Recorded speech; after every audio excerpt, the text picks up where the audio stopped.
Hallo, hey meine Lieben, hier ist Simeon, herzlich willkommen. Ich hoffe, dass dieses Video euch gefallen hat. Es ist entstanden, weil ich letzte Woche all diese Zauberkünstler, die ihr gerade gesehen habt, zu Besuch hatte. Ich hatte Alexei Loschirov da, Kriod aus Moskau, Simon Black war da und Moritz ist jetzt immer da, weil er mein Nachbar ist und wir hatten zusammen eine richtig tolle Zeit. Vor allem ganz besonders war ich von Simon Black beeindruckt. Simon wohnte hier bei mir auf der Couch und er war einfach nur ein ganz toller Gast. Super nett, super freundlich, total hilfreich und sehr belesen. Er kann einfach nur richtig gut zaubern und weiß sehr viel. Und weil ich von ihm so beeindruckt war, habe ich ihn gebeten oder mehr oder weniger ihn dazu gezwungen, dieses Video mit mir zu machen, und gleich werdet ihr einfach sehen, wie er euch ein paar Tipps dazu gibt, wie man richtig übt, weil er kann einfach nur Sachen, von denen kann ich noch nie einmal träumen, und deswegen wollte ich von ihm wissen, wie er übt, und dieses Wissen hat er netterweise mit mir geteilt und jetzt wird er es auch mit euch teilen. Ich wünsche euch ganz viel Spaß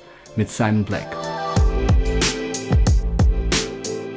So Simeon woke me up at 7:30 this morning to film this video, and he's definitely not standing behind the camera with a knife right now. I guess I'm supposed to talk a little bit about practice, so I'll just kind of ramble for a little bit because that's what I do, I guess. First of all, a big thing with practicing is that practice makes permanent, right?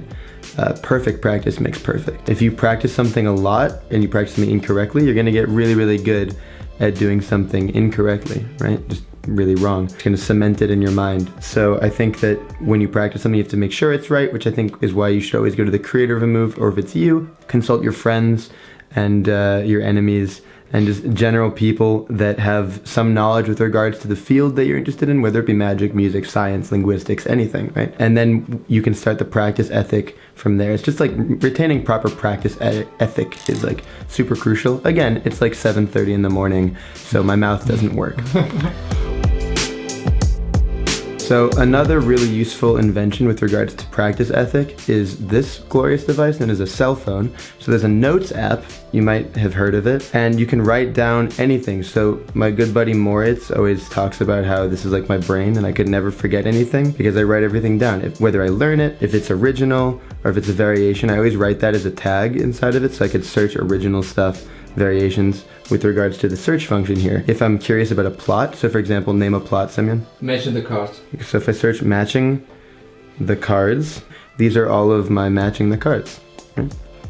It's like super easy. And then I can look for specifically the one I want, or if I'm looking for that plot, I can just like scroll through and kind of get inspired by myself or by people that I've met that whose ideas I've written down, which is a really good point as well, because if you're feeling like you're in a creative rut for a little while and you don't know exactly what you want to do, then you can like scroll really far back. Like I have literally thousands of notes in here, and you can learn from yourself. Just like read a trick, be like, oh man, this used to be cool.